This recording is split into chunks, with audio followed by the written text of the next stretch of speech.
inyo. At ang ating principal. Okay, may isa pa akong tanong. Maraming tanong po yung speaker. So, sino ba sa inyo ang nanggaling sa broken family o hiwalay na pamilya? Sino? Hindi na pamahiya? Wala? Okay, meron? May isa? Taas na po, hindi na mahiya? Okay, very good.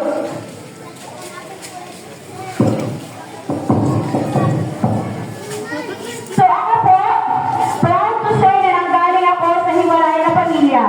Dahil kung hindi ako broken family, wala sana Ana Maria Azuela sa harapan nyo na nagsasalita at nagbibigay ng inspirasyon sa inyo. At hindi ko sana makikilala ang Macfig, Lagunoy kung hindi kami hiwalay, hindi ako galing sa hiwalay na pamilya.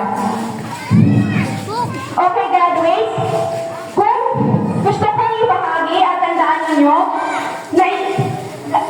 lalo na yung mga nanggaling sa hiwalay na pamilya, na may dalawa akong paraan na pinili habang ako ay nagkakaedad. Una, rebelde. At ang pangalawa ay success. Naisip ko kapag nag-rebelde ako, saan ako mapupunta? Pwedeng huminto sa pag-aaral, pwedeng mag-asawa ng maaga, sumama sa mga barkada na nagre-rebelde din. Naisip ko yan, natakot ako hindi para sa ibang tao, kundi para sa sarili ko. Kaya mas naipinili ko na magtapos ng pag-aaral kahit na napakahirap ng sitwasyon. Dahil gusto ko na maging successful sa buhay at hindi naging hadlang ang hiwalay na pamilya para maabot ang pangarap ko. Dahil naniniwala ako na kapag may gusto, may paraan. Kapag ayaw, maraming dahilan. Kaya graduates, piliin nyo ang maging successful sa buhay kasi nakaka-proud at napakasarap sa feeling kapag nakapunta kayo sa successful na buhay. Kahit mahirap ang pagdaanan ninyo, alam ko na mapapatupad kayo ng hamon ng buhay at sa iyong makakatulong para sa pagbabago ng Pilipinas. Okay, graduates, please allow me to share my story bago ko nakuha ang lisensya bilang isang guro. Ako ay isang simple at hindi nanggaling sa mayaman na pamilya. Mahina ang loob, laging nabubuli. Hindi lang isa ang napuntahang paaralan, kundi dalawa sa elementarya, dalawa sa sekundarya. Nagpapasalamat ako sa aking mama at sa aking naging pangalawang papa, Raymond Castor, dahil pinaaral at sinuportahan nila ako dito sa paaralang ito para makapagtapos. Marami akong masaya at malungkot na naranasan dito sa paaralan hanggang ngayon ay sariwa pa sa aking isipan. Naranasan ko ang mabuli simula grade 3 hanggang grade 4. Naalala ko, nung grade 3 ako, may isa akong kaklase na pinagtripan ako na nilagyan ako bubulog sa ulo. Tapos sabi niya, "Hoy Ana, may bubulog na yan sa inyong kayo." Yan pala is buhay pa. So, nakagat ako. Kapag ko nagpapalahita ako na magkagapagbago ang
paggabi.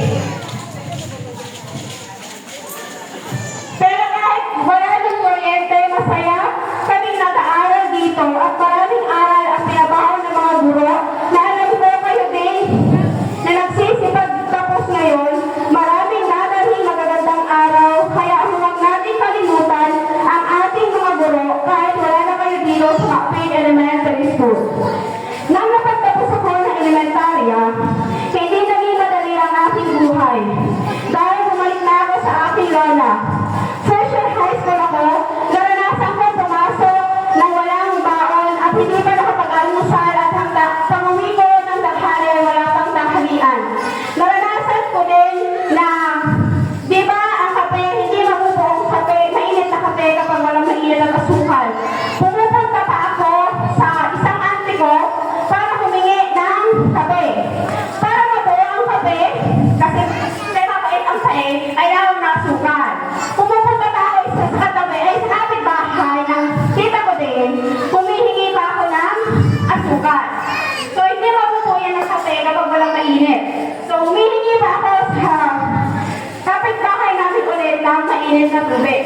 So, para mabuo ang isang kape, nalilipot ko muna ang mga antihong ko para kabuo ng kape. So, yan ang pangahawan ko. Naranasan ko din na maligo ng shampoo at ang pang-linis ng katawan ay panlaba. Yun yung ginagamit ko.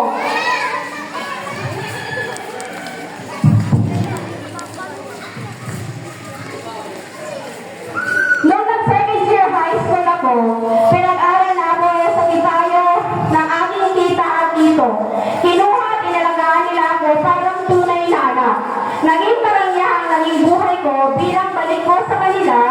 Tuwing hapon galing paaralan, pumupunta ako sa market ng Calabanga. Sino ang nakakalam ng market ng Calabanga, graduates? Wala? So yan, lagi akong nandyan, nag-aaral pa ako ng high school sa college. Para tumulong ang magbenta at magkaliskis ng tilapia. Ngayon, yun ang naging buhay ko hanggang makapagtapos ako ng college.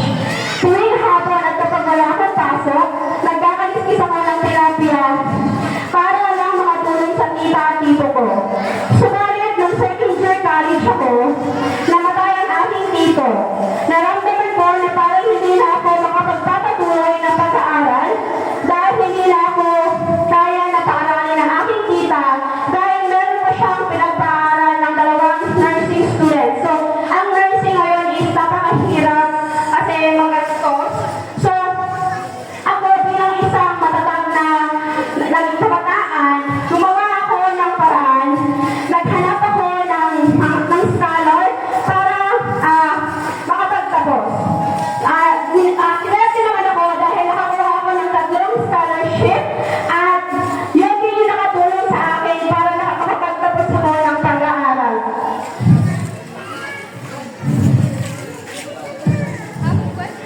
So, subalit hindi rin naging madali ang pagkuha ko ng lisensya. Pero nandiyan ang mga tao nagtitiwala sa akin, Nanay Juliet, Mama, Auntie Minnie, at Uncle Litan, mga pinsan, mga kapatid, at ang aking asawa. Masasabi ko na isa ako, Pilipino, na naging matatag, hindi lang sa edukasyon, kundi sa kalooban, para harapin ang kinabukasan ng bagong Pilipinas. So graduates, bago ako magtapos dito sa pagsasalita, may iwan lang ako na sana isipan nyo at damdamin nyo na sana ito ay makatulong sa inyo para makapagtapos kayo ng pag-aaral. Kasi pupunta pa kayo saan? High school at college. Okay. Pero saan ninyo itong aral? Una, para makapagtapos kayo ng pag-aaral,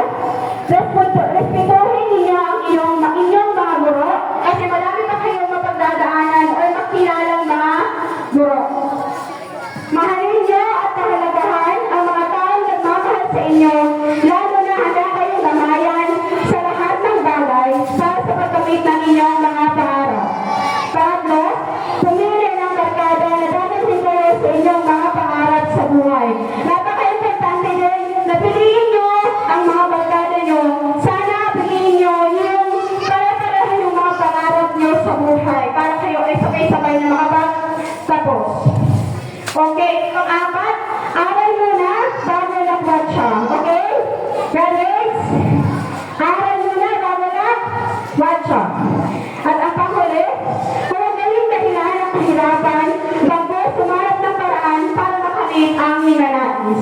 So sana